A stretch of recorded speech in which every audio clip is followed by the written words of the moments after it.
Democratic Congresswoman Nancy Pelosi of California. I heard you laughing there, Minority Leader. Why?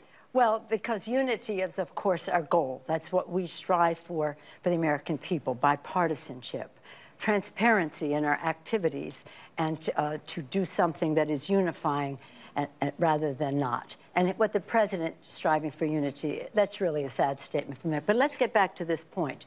I'm very proud of Adam Schiff and our House Democrats for protecting the integrity of the intelligence community.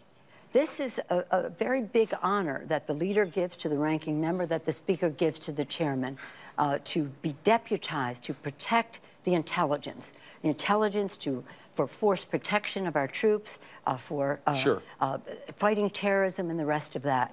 Instead, Chairman Nunes has acted like a stooge with the speaker. A stooge? A stooge of the White House at the acquiescence or maybe the guidance of the Speaker of the House. This is not about one thing or not. This is about the integrity and the safety and our national security. That's what he says too, though. They have crossed from dangerously and recklessly dealing with intelligence to a cover-up of an investigation that they don't want the American people to see come to fruition. And that is most unfortunate. Now, I have probably longer standing than anybody in the history of the Congress on intelligence. I've served there as a member. I was a ranking member in my time there, and then as in the leadership as a member of the Gang of Eight. So I've had access to all of the intelligence, which Mr. Nunes could have access to, but has not. So you've seen it? I've seen it. I've seen not only the memo and the basis for the memo, but the underlying documents. And what they're putting forth is a total misrepresentation. It is false. And they're putting it out there as if it is factual, and then saying, we're going to show this to the American people, but we're not going to show the rebuttal to it by the Democrats. Now, the Democrats have said, rightfully, we shouldn't be putting anything out unless it has been reviewed and redacted by the intelligence, the appropriate But they say agency. they don't want the DOJ to look at it because they are part of their concerns about how things were done during the campaign. The DOJ is only one part of the intelligence community. The intelligence community is vast. It's the CIA, the DNI, the National Defense. Everybody has their element of it, and sources and methods must be protected. But not only that, I can't even reference some words that are in it because that would be a violation of the confidentiality, the classified nature. Right. So this, again, putting this aside in terms of tit for tat, which you seem to, well, with all due respect to you, it's trying to make it look like Democrats versus, it isn't about that. It's about our national security, and our President of the United States is the Commander-in-Chief, and he should stop this immediately. He should stop this. You think he's not going to release the memo? He says he's going to. He hasn't even probably seen it, but he's going to release it. In fact, he should be saying, if no release should ever happen without the agencies of the intelligence community reviewing and redacting from public review. Who's going to share intelligence with us if they think it's up to Nunes, not even reading the stuff and releasing? You put a lot of this on Nunes, but that means you put it on Ryan. That's right. Because the speaker picked him. Do you blame Paul Ryan for what's going on? I think that he has a major responsibility in what I call a cover-up of what they are doing. It's really very sad. But again, it's a cover-up. Also, it's a distraction. What really we are trying to do right now is keep government open. They have a problem with that because they're ineffective and... you think they're doing this because they don't want the government to be open? Well, I think whatever they do is a distraction. So you never know what's coming. But that's what they say. So help me understand this. I know you can't reveal classified information. No, I won't. I'm not going to push you on that, but I will push you on this one idea. It is hard. I have to believe it's hard for the American people to have faith that anybody in this city where we are right now is out for the truth and not out for politics. And I can understand why they want it all released, Congresswoman. I can understand why they want it all out, because they say, you know what, we can't trust you guys. Let us read it. Let us figure it out. You can redact the names. You can make it safe enough for us to look at it, because they say the same thing about you. No. That the Russia investigation, there's no collusion. You guys are pushing the ball to political advantage to stymie the president, and they talk about this memo like it should have been in the Raiders of the Lost Ark, this thing, that this is the holy grail of the truth about what was happening during the campaign, and it points the finger at the Democrats and the FBI. Well, let me just say this. We're not going to become them. the Republicans, because they are totally irresponsible in this regard. We're talking about the intelligence community. We're not talking about some issue that we're having a fight about. We're talking about our national security. As I said, when I've been on that committee, I had been on that committee a long time and served as leader involved in those issues. And this isn't not to be politicized. This is about fact. It's about evidence, about data. It's not about making up a false memo based on a false premise that the chairman hasn't even read, and then to put it out there. I give you that he has. If he hasn't read it, that's a problem. We'll take that up. But how can you decide if you haven't read it that it should be revealed to the American people? Fair point. But what I'm saying is this: are you saying, without revealing anything that's confidential or classified, obviously, I can't do that. I get it. But you're saying that if the American people see this memo and they read it and they think about it, that they could not reasonably conclude that there was any problem with what happened during the election? Of course not. Well, then why are they so anxious to release it? Because it's not even true. It's not even true. They have made up a memo that isn't even true, and they're lying to the American people. So what are you going to do about it? Well, we have put forth a memo, which we reluctantly did, but said don't put this out unless it is reviewed and redacted. That now it won't be out when theirs is out. Doesn't that tell you something? The Republicans say, we want the American people to see our memo, but we're voting against showing the American people the Democratic memo. But again, let's enlarge this issue. Let me not get engaged in this Republican-Democratic thing. This is about security or not. It's about people in our country who work so hard to protect the American people in the intelligence community, and to be frivolous with their identity or roads that can lead to them. You're saying that you think it puts lives at stake if this memo comes out? Well, I'm saying that intelligence that is necessary for other countries to share with us, why would they put it at the mercy of Dennis Nunes, who doesn't even read the memo, and say the American people should see it? And the American people, they have their own jobs to do. They're not there saying, now I'm going to redact a memo because I know what is true, I know what is false. No, I'm saying you guys redact what you need to redact, but then let the American people decide. But that's not the way intelligence works. That's not the way it works. It's not a question. This isn't a subject about what's in the tax bill or what's not in the tax bill. This is a question of what is important to our national security to be secure. So, and again, let me take it to another subject, because they do these things as a distraction. It's totally irresponsible. There isn't one person in the intelligence community recognizing the sacrifice that our men and women in the intelligence community make for our country's security that would say this is not reckless. Christopher Wray, the director of the FBI, obviously, recently selected by President Trump. He got the memo. He could have come out and said, this is reckless, don't release it. Let me just say this with all due respect. You really don't know what you're talking about right now. But did Christopher Wray look at it or no? I can't say whether he did or not, but he did not. In order to redact, you have to have the people who know the I'm not saying redact. facts. I'm saying if these concerns are so sharp and obvious. Well, they've already said not to release it.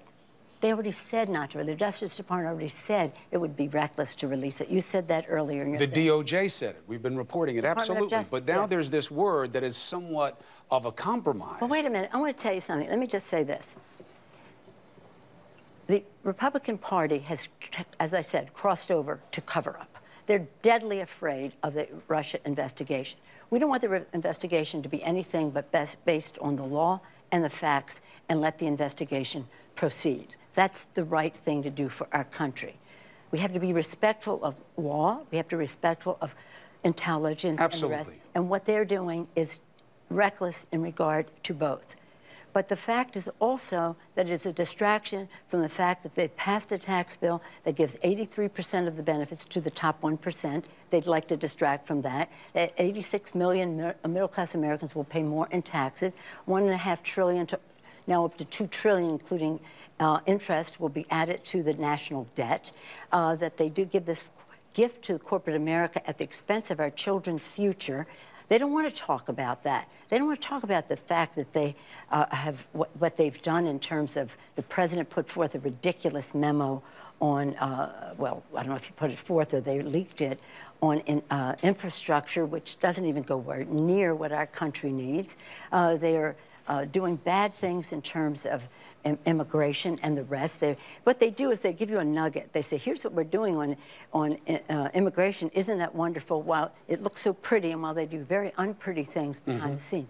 Same thing with tax bill. Isn't this a nice little thing we're giving you while we give all right, I want to take these on bad each of things those by things, behind. but hold on. And same thing again with intelligence. We're going to show you a memo. All right. This is ridiculous. All right, I hear you. Beyond ridiculous. I want to look at those other issues you just itemized from the perspective of what Democrats could have done and did not do and should do now. However, what would that be? Well, I'll get to it. I'll get to it. But we'll hold on a second. This is pretty urgent right now, and it's got it's got us a little on edge. So if this memo, if the president says, "Okay, I say let the people decide," my guys seem that they're fine with it, and it comes out, what can you do to counter a narrative which they clearly believe is going to be very persuasive to people? No. So what do you do? If you lie, have no allegiance to the truth, are totally disrespectful to your responsibility to the security of our country, you can persuade people of anything. It's happened before. So how do you counter this?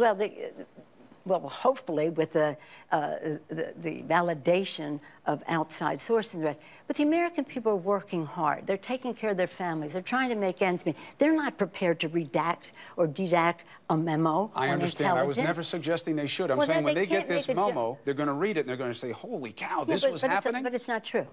But where are the facts? How do you make the case? Because otherwise they're going to see this, they'll believe it. If I were to tell you why it isn't true here, I would be taken up by the ethics committee for telling the truth about their memo. Is the catch-22 in this entire situation, so they which is why it's so frustrating to people. They shouldn't have gone down that path. They're only going down this path to foil the Mueller investigation. They should let the facts and the law take it where it goes, no other place further than that.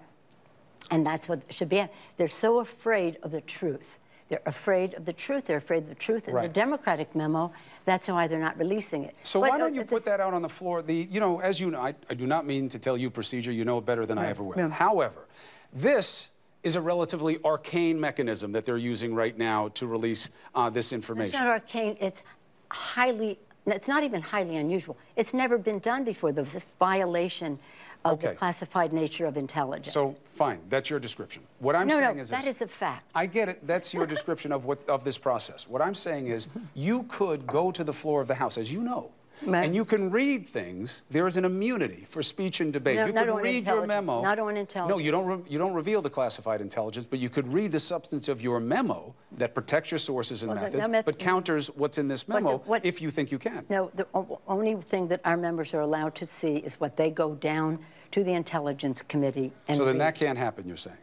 No, it can't happen. And besides, in order to refute it, you'd have to tell the facts, and the facts are classified. All right. And we're not going to engage in what they're doing. But you know what? I want to tell you something. You're missing it. This is very big.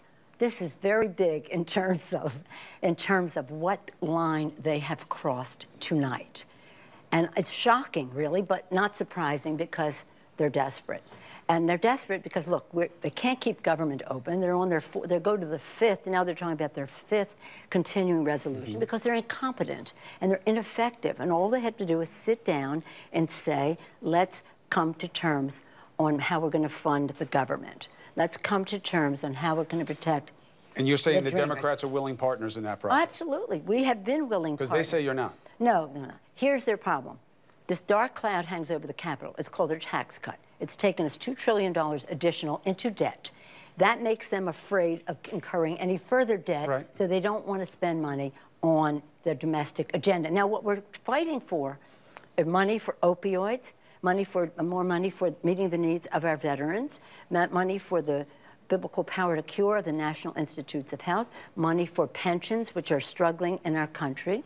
In addition to that, appropriately dealing with the disaster assistance for Puerto Rico, Virgin Islands, and the other areas affected by the disasters and the hurricanes and the fires. So then why did you back off the shutdown?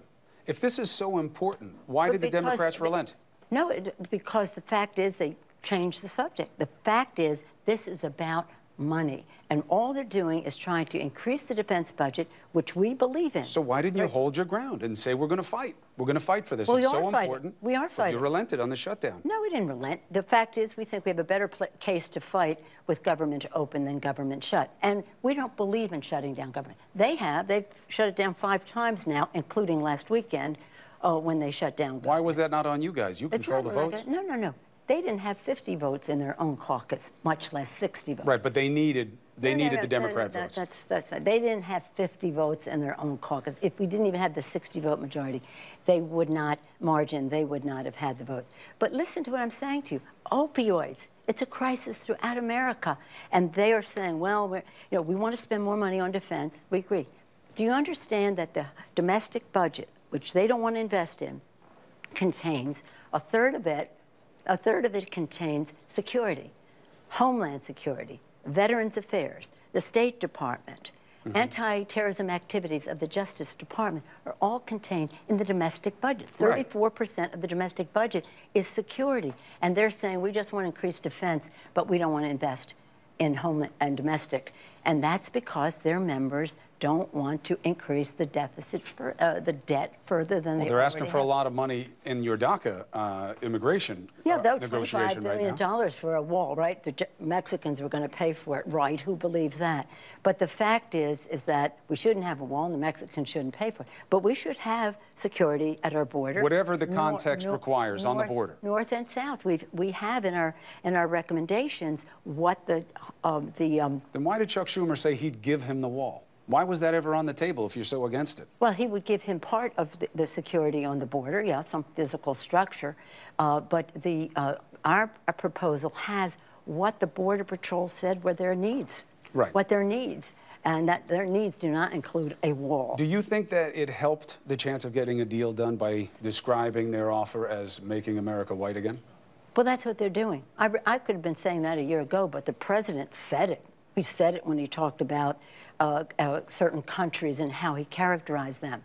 But what they want to do is not let any more people, you see with their proposal, cut in half legal immigration into our country. What they want to do is send people back. That's their real goal. That's what we fear most is their domestic surveillance, their interior surveillance, internal surveillance, and also to look what they've done with the lottery, with the opportunity of visas that come from all different countries. They say it's a security risk. And look what they're doing with family unification, making up a fake name, chain. They like the word chain. That sends tremors through people in our... Well, you read something into everything in terms of what they're doing. Of course I do. I see them every day. So this is but, oh, I laugh. Mitch McConnell said, she shouldn't have said that. I didn't hear him say anything about the president saying anything about the foul language he used describing countries from which we receive many wonderful entrepreneurial people. You and I know, being Italian Americans, immigration is the constant reinvigoration of America. People come with their family values to make the future better for their families, their hopes, their dreams, their optimism, their courage to make the future better. And that's what our founders intended, that every generation would take responsibility for the next generation to do better. And that's called the American dream. And these dreamers have inspired America. This should be so easy. If you want to talk about comprehensive... It's not easy, though. Yeah, I mean, do you think a deal's going to get done at all? It has to. It has to. And so we'll stick with it until we can get a deal. But if they want to do comprehensive immigration, let's do that. But that takes time. The Senate already did it in a bipartisan way a few years ago, but the Speaker of the House would not bring it up on the floor. It didn't get done. So it didn't get done.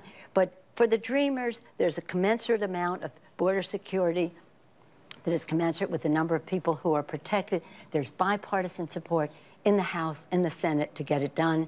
Let's do what is unifying, what is bipartisan, which is transparent, instead of trying to sell a bill of goods on some of these things. And in the meantime, to be so afraid of the truth that they would degrade the whole process of intelligence by taking it to a different place. I call it a cover-up. Nancy Pelosi, thank you for spending time with us tonight. I appreciate it. Well, all right, so up next.